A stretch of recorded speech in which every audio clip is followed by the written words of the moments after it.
Thank you for tuning in to Old Time Radio Detective. Please like, subscribe, and share. It really helps. Now, over to the show. Adventures of Sam Spade, Detective. Brought to you by Wild Root Cream Oil Hair Tonic, the non-alcoholic hair tonic that contains lanolin. Wild Root Cream Oil. Again, and women and children, too.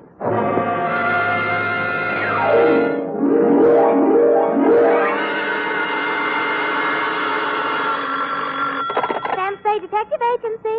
Me, sweetheart. Oh, Sam! It must be telepathy. I was just thinking of you. You know, sometimes I think I can tell what you're thinking. That's an invasion of my privacy. Oh, when two people are as close as you and I think that often you can almost read one another's minds. Well, you may be right. I can see what you're doing all the way from here. What? Put those paper clips back where you found them. Oh, certainly, Sam. Own up, Ed. You purloined pencils, absconded with erasers, pilfered stationery, filched stamps for your personal use. I only write to Mother when there's nothing else to do around the office. Besides making unit phone calls and charging them to me, you've tapped the petty cash drawer for lunch money. Sam! And you've been filling your pen with company ink. I didn't think you'd mind, Sam. I'll pay it all back. But I have a big heart and boundless compassion. Stay where you are, sweetheart. I'll be down on my unlimited generosity with your back salary. Really, Sam? And 2 tickets for us to go to the fights tonight, and dinner. And last, but by no means least, my stirring and vivid report on the Prodigal Daughter Caper.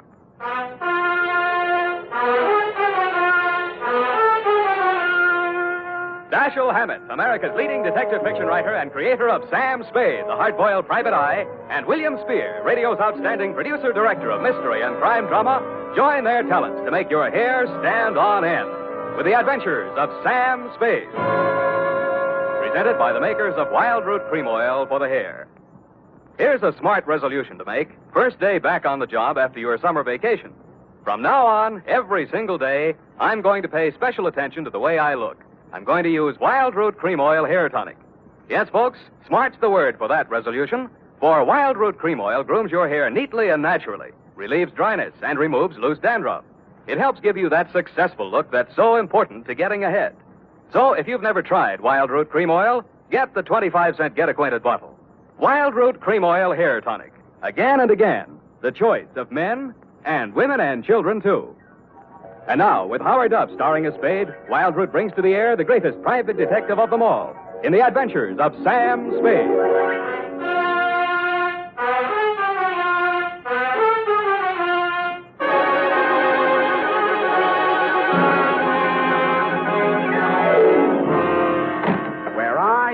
Now that I need you. Effie! Yes, Sam. Oh, hi, Sam. Hiya, Sam. Come on. Bring your book. Got a pencil? We gotta hurry if we're gonna make the fight, you know. Oh, I've got one of the new retractor kind of pencils. Well, get the lead out. Are you really going off the post, Sam? It's Mam McShelly versus Cluck-Faced Duffy in the main event. Ready? McDuffie. Sounds like an MP. McShelly. What? Aim and fire, Sam. PBX. F, you've been out with somebody else. A military man. Well, how did you ever know? Date, August 281949. I don't know whether we'll go out or not. You're clairvoyant. To Dr. Albert Kensington from Samuel Spade. I only had a Coke with him, Sam. He was on Frillo, and we... And license number 137596. Subject? And he was from Elkhart, Indiana. And I used to live in Pleasant Lake, and... Down! Down, Effie. Subject, Helen Scully of the Prodigal Daughter. A Coke yet. Dear Doctor, everyone in San Francisco knows the castle-type hill house that Caspar Scully lived in, even if they didn't know him. When I got there was an all-black 49 convertible in the driveway, and slightly smaller, same color, a Russian wolfhound wearing a spiked collar and expression to match. He broke his chain when he saw me and ran in the back of the house. That should have told me something, but I plunged the doorbell and was admitted by a butler named Stanley, who left me standing in a draft in the library, looking at a cold television set. I pulled up my coat collar, took a plant in front of the fireplace, and lit a cigarette. Pretty soon, things started. A blonde girl in a yellow suit was having a one-sided argument with a gray-haired man in a gray suit. Nobody paid any attention to me. All that stuff about how you forbid it and it can't go on. Well, let me tell you, it can go on just as long as I want it to. And there's nothing you can do about it, so don't, whatever you do, try to interfere. Oh, stop it. That hurt look again. I've seen it too often, and I'm sick of it. Do you hear me? I'm sick of it.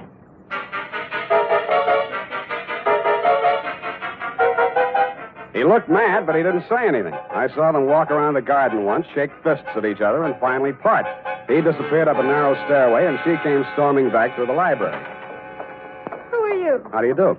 Who are you? Sam Spade. What are you doing here? Waiting to talk to Mr. Scully. Well, I just talked to him, and he isn't very nice. Let me tell you that. Yes, He's but a nasty, stubborn, bull-headed old man, and you won't like him. Yes, but Nobody likes him. Go back where you came from, whatever your name is. I'm the nicest person you'll meet around this place. Yes, but... Don't wait around. Oh, goodbye. But I did wait around, Dr. Kensington, and I did talk to Mr. Scully when you came in the room with him, only Mr. Scully did not talk to me. He glared at me through black, smoldering eyes, sniffed the air, frowned at my cigarette. I frowned back. Mr. Spade, I'm Dr. Kensington. I wrote you the letter. This is Mr. Scully. Oh, please, this cigarette. Mr. Scully suffered a severe accident many years ago that affected his throat and his respiratory tract. The smoke. Oh, of course, I understand, Doctor. Sorry, Mr. Scully, I did... Yes, thank you, Spade. This is not generally known, but the unfortunate accident in the chemical plant also robbed Mr. Scully of his vocal power. I see. Yes, the modern doctor, the physician of today, is a far cry from the general practitioner of yesteryear. Today, we must know the mind, the psychological quirks, well, he must follow through completely on a case. He is sometimes, as I am today, a confidant, an executive officer for his patient. He is a friend, to say the least, eh? Oh, yes, to say the least. Eh? Oh, of course, Mr. Scully, to the point, of course. Sit down, Spade. Oh, thanks. Now then, Mr. Scully, as you well know, and the world knows, has made several fortunes in his lifetime. And he didn't accomplish this by allowing people to run roughshod over him. But, Mr. Scully, I'm just backgrounding Mr. Spade. Please be patient. Mr. Scully intends leaving his daughter Helen his entire fortune. A great deal of money, to say the least. Say the least. But Helen doesn't care about the money. She's foolish, young, headstrong, and impetuous. Huh? I heard her arguing with Mr. Scully a bit. Now, Mr. Scully. We'll straighten all this out. Mr. Spade will help us. Well, then, Spade, you have half the problem right there. She is a headstrong, impetuous girl. And lately she's done several things to displease her father. Right, Mr. Scully? You see, Mr. Spade. Well, I gathered that much, but what kind of thing? Helen's been singing in a cheap nightclub called the Blue Goose. What? Oh, it's very embarrassing. Low class, eh? Yes. There's a man named Torpy. He owns the club. A man named Chick Torpy? Ah, you know of him? I've heard of him. Contrary to all her father's wishes, Helen insists on seeing this man Torpy. Mm-hmm. How old is she? Well, that's beside the point, Mr. Spade. But a sordid affair now might rob her of a future of wealth and security. Mr. Scully's at the point of exasperation. He might well change his will over this matter. Correct, Mr. Scully? At best, this is an embarrassing situation, and most indiscreet of Helen to have brought it about. So, I'm supposed to go talk to Chick Torpy, is that it? In a word, yes. Mm-hmm. Well, you sound rather reluctant, Mr. Spade. Chick Torpy's a little too old for the Boy Scout. Well, we want you to see him. Find out how much you'll take to stop seeing Helen. Tell me, what happens if Torpy isn't for sale? Oh, everyone has a price. Spade, matter of character. You get paid for work like this, that's your price. Yeah, that reminds me. 50 a day and expenses. 5 days guarantee, to say the least. Of course, to say the least. And, Mr. Scully, I happen to have a standard client's contract with me here. If you'll just sign on both pages, I'm sure that... Never mind, Spade, not now. Mr. Scully will mail it to you later on today. Ah, dear, Mr. Scully's fatigued. Well, you'll contact me as soon as you have any information for us. I said I would. Mr. Scully sounded a final cough, and I left the two of you in the library. It was interesting, meeting this voiceless tycoon who must have made and broken many a man with a nod of his head or a shrug of his shoulders. The same black dog with the same spiked collar was still outside the house doing the same thing. Ah, Spade. Mr. Spade? But something new had been added. A pair of well-tailored shoulders, diamond stick pin, and a gray felt hat with a snap brim. Hello, Spade. You don't know me. Now, wait a minute. There's something about a guy in a lineup. You're Dapper Danny Cavillo. When'd you get out of Folsom, Danny? A while back. They gave me a kind of rain check. Mm-hmm. Wouldn't that 38 make you a parole breaker? Oh, is that showing? Unless your ribs grow in different directions. Sam, I'm here to save you a lot of trouble. What trouble are you here to save me? You want to see Chick Torpy, don't you? You've got business to talk with him, no? News gets around fast, Danny. No. No, it's just that Chick had been expecting somebody like you from the old man, and, well, I'm here to see that you see him. So, why don't you kind of get in the car? And I kind of did. Danny smiled, lit a cigarette, shifted his shoulder holster so I could shift gears better, and drove me back across town to an apartment house on LaSalle, the Metropolitan. A good-looking guy who stood about 6'4", black hair, answered the knock. Hello, Chick. May I present Sam Spade? Sam Spade, meet Chick Torpy. That'll do it, Danny, thanks. Hello, Spade. Come on in. See you, gentlemen. Danny's Gabby. Hello, Chick. Your taxi service always free? Just when I'm in a hurry to get things settled, soldier. You saw the old man today, huh? I saw him and talked to his doctor, Kensington. All right. You're here to tell me how worried the old man is, right? If you're talking about Helen and you, yes. You're bad company. Yeah. What else? He wants you to stop seeing her. Well, suppose I don't want to stop seeing her. Suppose I told you I love her. Let's see. She comes into $3 million when he kicks. You love her. I'd be crazy if I didn't. I wonder what she'd say if she heard you say that. Why don't you ask her, Spade? Hmm? Helen. Hello, Mr. Spade. Told you to leave my house today, but you didn't listen. Vince Spade? Well, I'm wondering, anyway. Maybe this will help. When you get back to my father, tell him I think Chick would be a fool to brush me off. Tell him that someday I expect to inherit all of that wonderful money he spent a lifetime making. Tell him that Chick's tired of working. Got all that? Yep. How do you feel, Spade? Like I'm earning my fee. Oh, you've already earned it, Spade. There's no use trying. I've told her myself, now you can tell him. She's not for sale, and I'm not for sale. Got it? You got it. All right, then you're finished here. Hello. Oh, you. Well, I'm not sure I want to talk to him. Give him a pill. And it was on that happy note, Doctor, that I went downstairs, found a drugstore, and tried to phone you and tell you what Torpy had said. Your line was busy, and while I was waiting for it to get unbusy, I spotted Chick Torpy out in front. He looked madder than when I'd left him, and there was a bulge in his coat that hadn't been there before. He got into a black sedan near the curb, and I hailed a cab and followed him across town up to Nob Hill. A half a block from the Scully residence, I left my taxi and took the rest on foot. He was still a couple of 100 feet ahead of me as he disappeared into the garden entrance. I heard a cry for help, and then Chick was standing over something on the ground. When he saw me, he shrieked for a break in the hedge. I stopped long enough to have a look at the body he'd left. My client. He still had gray hair, and he was still wearing the gray suit, but half his face had been shot away.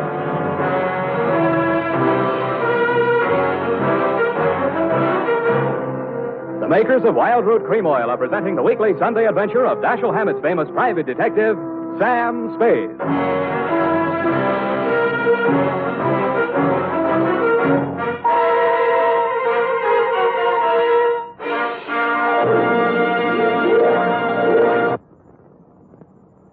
Remember, non-alcoholic Wild Root Cream Oil contains lanolin. It grooms the hair naturally, relieves dryness, and removes loose, ugly dandruff. So if you want your hair to be more attractive than ever before, get the generous new 25-cent size of Wild Root Cream Oil, America's leading hair tonic, on sale at all drug and toilet goods counters. It's also available in larger economy bottles and the handy new tube. By the way, smart girls use Wild Root Cream Oil, too, and mothers say it's grand for training children's hair. Get Wild Root Cream Oil. Again and again, the choice of men and women and children, too.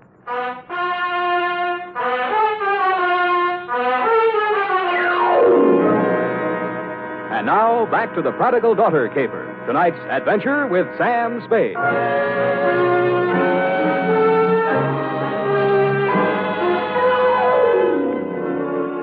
My 5-day contract arrived in the morning mail signed by Casper Scully. The headlines were no surprise. Chick Torpy sought in shooting of multimillionaire. Item: ballistics matched up slugs taken from body with weapon owned and licensed to one Chick Torpy. And item: because of a city ordinance regarding disposition, the body of Casper Scully, found off the immediate premises of his home, had been removed to the city morgue and would remain there until claimed by nearest of kin.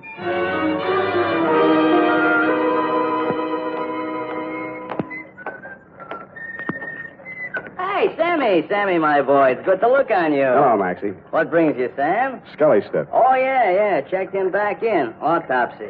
Were you in with this, Sam? Do you know Scully?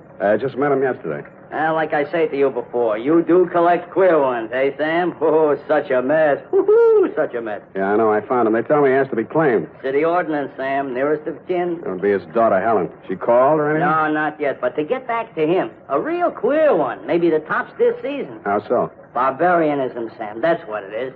The world is moving backwards. You can get deader than dead. Huh? You'd think the slugs in his chest would be enough, but no. 4 also in the head, too. Kill him twice. Say it again, Maxie. You mean that... Twice, Sammy. In the chest, maybe 20 to 30 hours ago. In the head, maybe 12 hours later. You see what I mean? I saw what he meant. I didn't like what I saw, but things did begin to make some sense. From the morgue, I phoned the Chronicle office, confirmed that Scully did suffer from a throat ailment, was publicity shy, was never interviewed or photographed for that reason. I asked them if they had a specimen of his handwriting by any chance, and they did. I had it sent to me by special messenger, and the signature, compared to the one of my 5-day contract with Mr. Scully, made interesting reading. But what was even more interesting was the DOA Maxie was ushering in. As I was saying, Sam, it's awful the way these homicides are turning up nowadays. In gray suits, it's fashionable now. Hey. What's the matter, Sam? You know him? Yeah, I know him. What's it say? The toe tag says unidentified, accidental drowning. Found off Pier 14, time 8:15 this a.m. Accidental drowning. You don't think so? Why do you think he's dead? I think he's dead because he didn't cough when the doctor asked him to. I left Maxie to his newest customer and looked up the police officer who had found the unidentified man. All they had on him was New York clothing labels and a silver identification bracelet with name Julio engraved on it between two small indentations of the comedy, tragedy, drama masks. It wasn't much, but it took me to a theater on Post Street featuring a special company of Spanish actors on tour. I am the manager of the company. What is it, please? I'm sorry to trouble you. I'm trying to locate a certain man. I have good reason to believe he's with your company. We are a small group. His name, please? One name might be Julio. Oh, Julio Vaca. He's... Gray-haired, medium build? You are from the police? No. If you are looking for Julio Vaca, why are you not from the police? 2 days ago, Julio, who does not speak any English, is asked of all things to appear on the television program. Mm-hmm. Here is his line. I am proud. But yesterday morning, a man on the telephone, they speak, and Julio goes out with no word. I, too, am looking for him. He missed his performance the afternoon. I see. He drinks too much sometimes, I know, and he missed the evening. Where he is, this I do not know. But if you find him... I have found him. You have found? Does he have a wife? I am the Senora Vaca. What is it, Senor? What has happened to my husband? You'd better get your coat, Mrs. Vaca.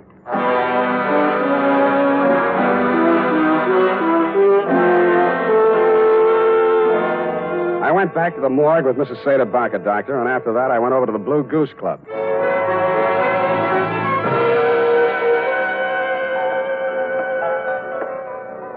How are you, Spade? Tired, Danny boy, tired. Well, come on in and relax. Nice place. You run it for Chick? When he's away. Seen Chick lately? 2 sets of cops, 3 reporters have been here asking the same question already this morning. What are you trying to prove? Chick's in trouble. You're his partner. Uh-huh. Now, he got himself into this one, Spade. Look, we make a nice dollar running this place. It's legitimate. And no cop's going to raid us or close us up. Chick started fooling around with that Scully woman. And I told him just once. It's dynamite, I said. You know how the old man is. Let bygones be bygones. But Chick didn't listen. And... Tell me about the bygones that should be bygones and why Chick should know how the old man is. Well, Scully sent him up 5 years ago. Didn't you know? No, I didn't. Oh, Chick owned some property south of Rosito, and Scully wanted it for oil drilling or something. Chick asked too much, and Scully figured a way to get it from him in court. Had it condemned or something. Mm-hmm. Well, Chick got kind of sore. He met the old man on the street one day, and, well, they convicted Chick of attempted murder. 2.5 years. And Chick looked up Scully's daughter when he got out of prison and started making love to her to get even. Why, yes, Spade, that's just the way it started. Only Chick was the sucker after all. He really went for the creature. He married her 3 weeks ago in Reno, the poor sap. Anybody else know about that part of it? Only me. I was best man. By the way, Danny, did you rap Julio Vaca over the head last night and toss him in the bay? Who's Julio, whatever his name is? An actor who happened to look something like old man Scully, enough like him to keep his mouth closed when I was there, but who might want to open it later. I don't know what you're talking about, Spade. Didn't think you would. But I don't like it. Yeah, boss. Timmy? Joe? Yeah. Throw this bum out. I'm sick of looking at him. Get out of here. And they did. It was 2 against 1, and I'd been up late the night before. I was doing very well, though, until somebody stooped to a form of subterfuge I have long since grown to hate. I was born on two swarthy shoulders out of the club and into the open air. I was on a balcony and a good stiff sea breeze was blowing. I didn't enjoy it long. 1, 2, 3.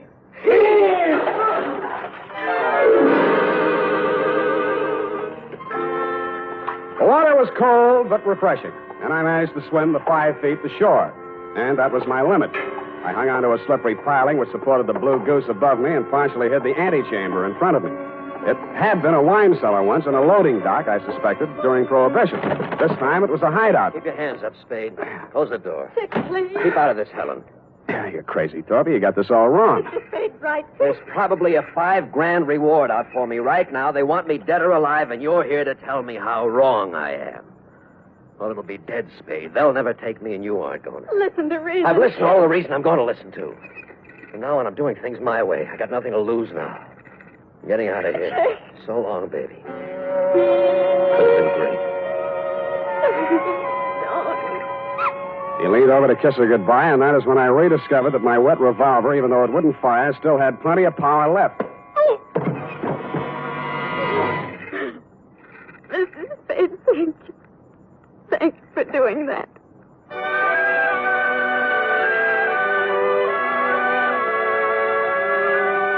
As you know, Doctor, I turned Chick Torpy over to the police along with Danny Cavillo and took Helen Scully home. She ran upstairs with many tears, and I met you in the library. You seemed relieved when you heard that Torpy had been apprehended. However, I had some other questions to ask. You answered. All right, Spade, all right. I suppose it'll all come out anyway.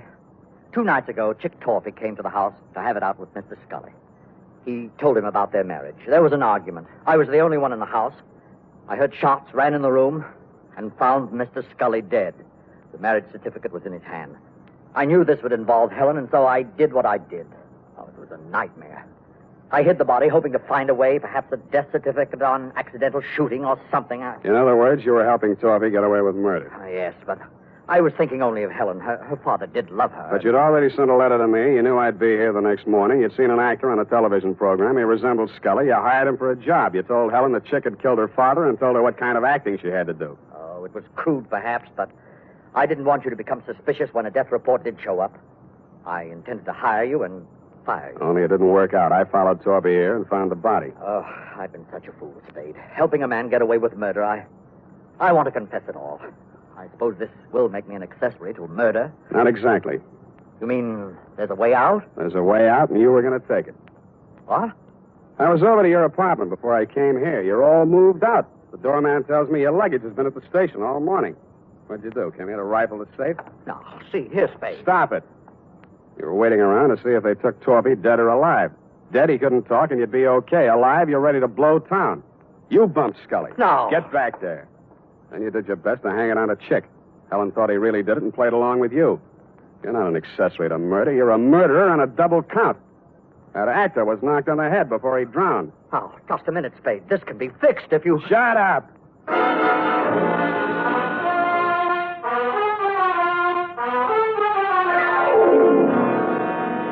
Period. End of report. Sam, I don't understand. What, Angel? I don't understand, Sam. What? Well, you say you turned Chick Torpy over to the police, yet Dr. Kensington was the murderer. A formality, F. He will be released and cleared in short order. Anything else? Well, yes. What about Danny Cavillo? An innocent bystander. But he had you beat up and knocked on the head. And he has already made amends for those tickets for the fights. No more questions, F. Type this up and I'll give you the happy ending.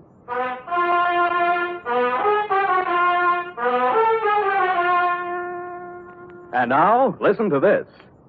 School days will soon be here, mothers. To make sure Junior's hair is always neat and well-groomed, get after those cowlicks and stray strands with Wild Root Cream Oil, the famous hair tonic that grooms the hair neatly and naturally, relieves dryness, and removes loose, ugly dandruff. And remind Dad to ask his barber for a professional application of Wild Root Cream Oil Hair Tonic. Again and again, the choice of men and women and children, too.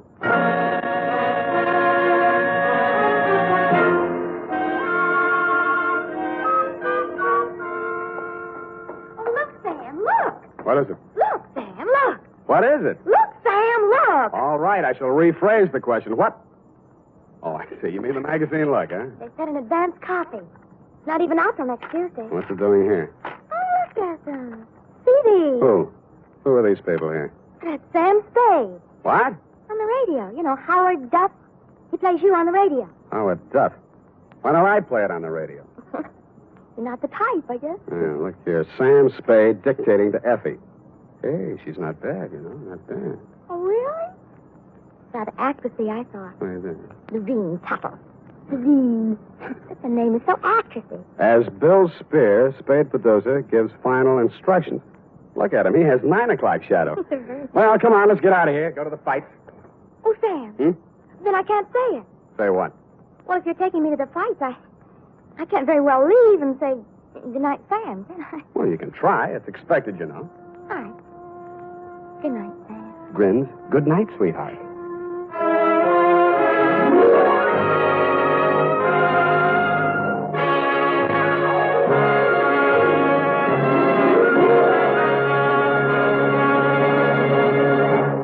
The Adventures of Sam Spade, Dashiell Hammett's famous private detective, are produced and directed by William Spear. Sam Spade is played by Howard Duff. Lorene Tuttle is Effie.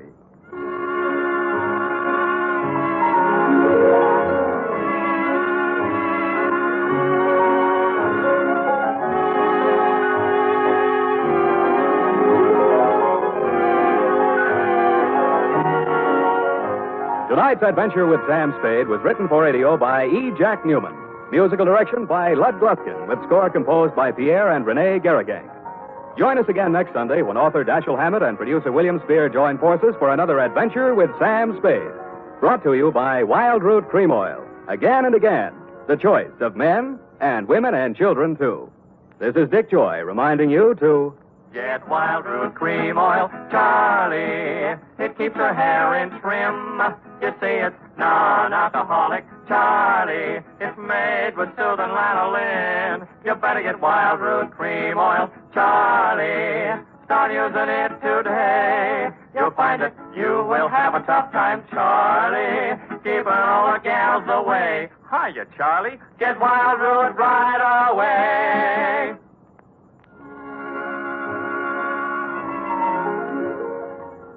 This is CBS, the Columbia Broadcasting System.